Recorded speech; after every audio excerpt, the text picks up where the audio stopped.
टोटो India के 30,400 से भी ज्यादा घरों के जीने का सहारा। इससे रोजगार भी आसानी से मिल जाता है और आम लोगों के शॉर्ट ट्रैवल के लिए यह कन्वीनियंट भी है, जिस कारण इसकी संख्या दिन प्रतिदिन बढ़ते ही जा रही है। लेकिन ये बढ़ती हुई संख्या कई शहरों के लिए एक समस्या भी बनती जा रही है। लेकिन फिर भी इन समस्याओं से जूझते हुए भी कई लोग टोटोज में सफर करना पसंद करते हैं, और करे भी क्यों ना। अगर शॉर्ट डिस्टेंस को कवर करने के लिए आपको सिर्फ 10 रुपए देने पड़ रहे हो तो आप टोटो में सफर क्यों नहीं करेंगे, है ना। ई रिक्शा या टोटो का इन्वेंशन साल 2000 में निमकर एग्रीकल्चर रिसर्च इंस्टीट्यूट के डायरेक्टर डॉक्टर अनिल कुमार राजवंशी ने किया था। समय बीतने पर इसके डिजाइन में परिवर्तन तो जरूर आया, लेकिन इसके पीछे सबसे बड़ा हाथ इनका ही है। उन्होंने यह इन्वेंशन उन लोगों के लिए किया जो बड़ी मेहनत करके 3 पहिए वाले साइकिल रिक्शा चलाया करते थे। डॉक्टर अनिल ने अपनी एमटेक तक की पढ़ाई IIT कानपुर से की और PhD यूनिवर्सिटी ऑफ फ्लोरिडा से किया।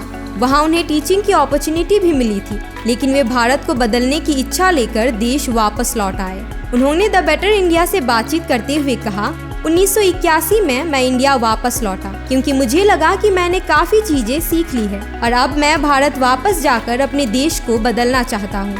और इन्होंने अपनी बातों को सच साबित किया। भारत के खासकर रूरल पॉपुलेशन की सुविधाओं के लिए इन्होंने कई इन्वेंशंस किए हैं, जैसे a biomass gasifier to convert agricultural waste into clean energy, the land stock, water purification और भी बहुत कुछ। 2022 में इनके इन्वेंशंस के लिए उन्हें पद्मश्री अवार्ड से भी सम्मानित किया गया था। आज इलेक्ट्रिक रिक्शा एशिया के कई शहरों में पॉपुलर हो चुका है, खासकर चाइना, इंडिया, बांग्लादेश और नेपाल जैसे देशों में। इन देशों में इसकी मैन्युफैक्चरिंग भी की जाती है।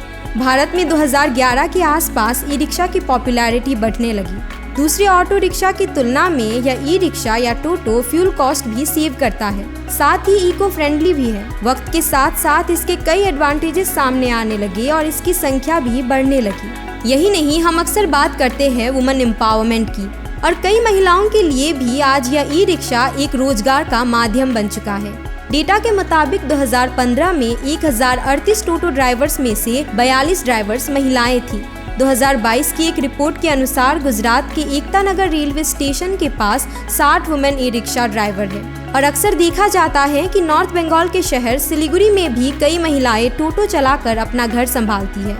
यह किसी की रोजी रोटी का माध्यम बन चुका है तो किसी की पढ़ाई की फीस का। कोविड पैंडेमिक जैसे सिचुएशन में सिलीगुड़ी की पहली वुमेन टोटो ड्राइवर मुनमुन सरकार ने कोविड पेशेंट्स को फ्री में सवारी कराई थी। वे शक्तिगढ़ एरिया की रहने वाली हैं, जिनकी उम्र करीब 50 साल है, और वे सिलीगुड़ी टाउन की वुमेन ई रिक्शा ड्राइवर्स की हेड भी है।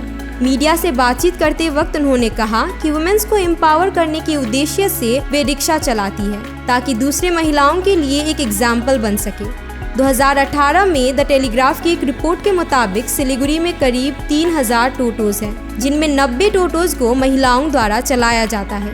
अब इन 5 सालों में यह संख्या बढ़ चुकी है और इसका प्रमाण सिलीगुड़ी की सड़कों से मिल जाता है। जिस तरह से यह रोजगार का माध्यम बनते जा रहा है, कई इलीगल टोटोज की संख्या भी अब बढ़ने लगी है, जो सिलीगुड़ी में ट्रैफिक का एक कारण बन गई है और उन लोगों की रोजी रोटी भी छीनने लगी है जो टोटो अफोर्ड नहीं कर पाते हैं और अभी भी साइकिल रिक्शा ही चलाते हैं। कुछ सालों पहले सिलीगुड़ी के लोग अधिकतर साइकिल रिक्शा प्रेफर करते थे, जो सिलीगुड़ी की छोटी छोटी गलियों से शॉर्टकट लेकर लोगों को जल्द ही उनके डेस्टिनेशन तक पहुंचा देते थे। लेकिन अब लोग टोटो को ही कन्वीनियंट समझते हैं। सिलीगुड़ी में हाल फिलहाल में सिटी ऑटो और टोटोज के बीच भी कई असॉल्ट केसेस सामने आ रहे हैं।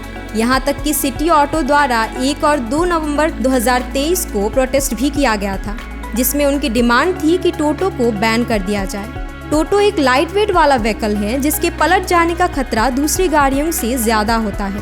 कई ऐसे इंसिडेंट सिलीगुड़ी के रास्तों में भी देखा जाता है, और सिर्फ सिलीगुड़ी ही क्यों, देश की राजधानी दिल्ली में भी टोटोज को लेकर यही समस्या है। 2014 में दिल्ली हाईकोर्ट द्वारा टोटो को बैन करने की कई खबरें सामने आई थी। डाउन टू अर्थ की एक रिपोर्ट के अनुसार इसका मेन रीजन दिल्ली के रोड्स में होने वाला ट्रैफिक था। साथ ही कोर्ट ने ई रिक्शा की वजह से एक 3 साल के बच्चे के मरने और उसकी मां के इंजर्ड होने की न्यूज रिपोर्ट्स को भी ध्यान में रखा था।